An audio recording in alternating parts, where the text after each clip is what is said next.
안녕하세요. 전쟁으로 보는 세계사를 설명할 김서영입니다. 오늘은 탈라스 전쟁과 관련해서 종이에 대한 이야기를 해보도록 하겠습니다. 자, 종이는 오늘날 우리도 널리 사용하고 있는 것 중에 하나인데요.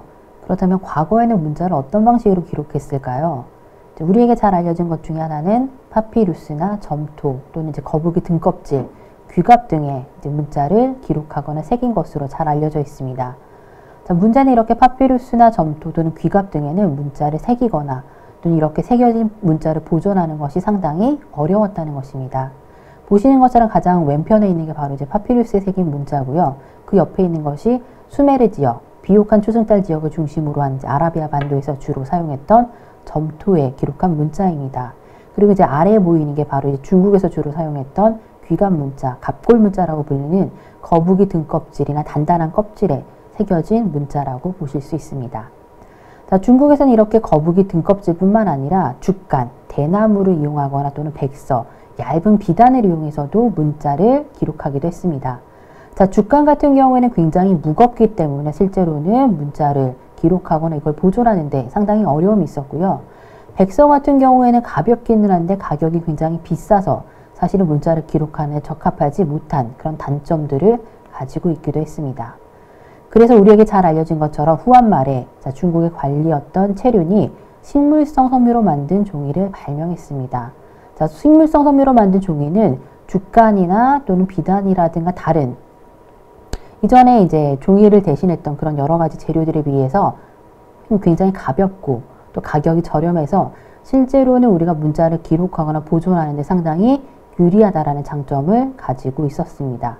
왼편에 보시는 게 바로 이제 체륜의 사진 얼굴이고요.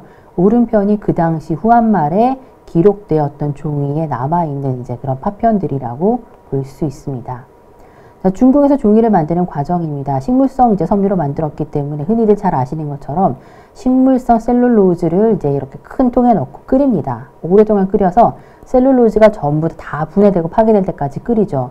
그리고 이제 큰 통에 넣고 이제 휘젓습니다. 이런 것들이 이제 뜰에나 또 체에 걸러서 이걸 종이 형태로 만들어서 실제로는 말린 다음에 우리가 이제 일반적으로 사용하는 종이를 만드는 과정이 바로 이렇게 진행이 되는 것이라고 보실 수 있습니다. 이제 많은 역사학자를 중국의 3대 발명품이라고 이야기하는 것 중에 하나가 바로 종이입니다. 중국에서 종이는 오랫동안 그걸 만드는 방법, 흔히 말하는 제지법이라는 것을 국가의 기밀로 삼았습니다. 실제로는 종이를 만드는 제지법을 다른 사람들에게 알려주거나 이런 것들을 유포하는 사람들에게는 큰 벌을 내리거나 심하면 사형에 처하는 그런 경우들도 있었는데요. 바로 탈라스 전투를 계기로 이 제지법이 다른 지역으로 확산되기 시작했습니다. 아마도 이제 그 당시 탈라스 전투에서 이슬람 군대의 포로로 잡혀갔던 사람들 중에 이 종이를 만드는 방법을 알고 있는 제지공들이 포함되어 있었던 것으로 추정이 됩니다. 지도에서 보시는 것처럼 실제로는 탈라스 전투를 계기로 사마르칸트에서 점점 서쪽으로 아라비아 반도를 거치고 유럽까지 전파되어서 실제로는 14세기와 15세기가 되면은 유럽의 여러 지역에 종이를 만드는 그런 공장들이 만들어질 정도로 실제로 나머지 세계의 제지법이 널리 확산되는 것들을 보실 수 있습니다. 당시 유럽에서는 양피지를 사용했습니다. 양피지는 양이나 소의 가죽을 얇게 펴서 말린 후에 여러 가지 약품 처리를 한 것인데요. 실제로는 양이나 소의 가죽, 특히 어린 양이나 어린 송아지의 가죽을 얇게 펴서 말리다 보니까 굉장히 고가의 물건이었습니다. 그렇기 때문에 실제로 양피지를 얻을 수 있는 사람은 굉장히 재산이 많고 실제로 그런 것을 쉽게 얻을 수 있는 권력이 많은 사람이었다고 보실 수 있습니다. 이렇게 양피지로 만들 수 있는 책은 대부분이 성경이었고 이렇게 성경으로 이제 사실 쓸 수 있는 문자는 대부분이 라틴어였기 때문에 실제로 당시 유럽에서 양피지로 그리고 라틴어로 쓸 수 있는 성경에 접할 수 있는 사람은 대부분이 재산과 권력을 가지고 있는 사람들이었다고 볼 수 있습니다. 결국 유럽에서는 책이라는 것을 접할 수 있는 사람들은 권력층이었다고 보실 수 있고요. 대부분 성직자 또는 귀족, 왕족 이런 어떤 부류의 사람들이었다고 볼 수 있습니다. 반면에 평민이라든가 또는 이제 돈을 가지지 못한 그런 사람들의 경우에는 책이라는 것을 거의 접할 수 없는 그런 어떤 한계점에 부딪혀 있었다고 보실 수 있습니다. 실제로는 이런 탈라스 전투를 통해서 중국에서 종이를 만드는 방법들이 중앙아시아를 거치고 아라비아 반도를 거쳐서 유럽으로 전파가 됐지만 사실 오랫동안 유럽인들은 종이를 사용하지 않았습니다. 이슬람 교도를 통해서 종이가 유럽으로 전파됐기 때문에 이교도의 물건이라고 불렀고, 이교도의 물건을 사용하지 않는 그런 이제 여러 가지 이제 반 이슬람적인 정서 때문이었는데요. 유럽에서 종이를 사용하게 된 것은 바로 인쇄술의 발달과 더불어서였습니다. 그림에서 보시는 게 바로 이제 구텐베르크가 발명한 활판 인쇄술입니다. 구텐베르크 활판 인쇄술이 발달하고 그 다음에 많은 여러 가지 이제 책이라든가 성경이라든가 사상 이런 것들을 만들어내기 위해서 종이를 사용하기 시작하면서 유럽 전역에서는 여러 가지 변화들이 발생하기 시작했습니다. 특히 프랑스라든가 스페인 남부 지역에 재질을 만드는, 종이를 만드는 이제 공장들이 만들어지기 시작했는데요. 중국과의 차이점이 있다면 중국과 유럽의 여러 지역들은 사실은 동일하게 식물성 섬유를 통해서 종이를 만든다는 점은 상당히 비슷했습니다.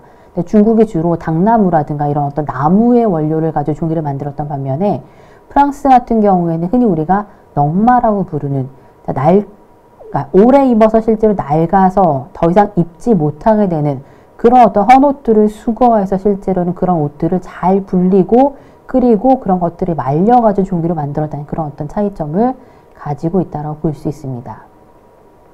이렇게 활판 인쇄술이 만들어지고 또 종이가 널리 확산되면서 유럽에서는 이제 여론이라는 것이 만들어지기 시작합니다. 과거에 양피지를 사용했을 때에는 많은 사람들이 책을 쉽게 얻을 수 없었지만 종이와 인쇄술이 만들어지면서 보다 많은 사람들이 급진적인 사상을 접할 수 있게 되고 쉽게 책을 읽을 수 있게 되었습니다.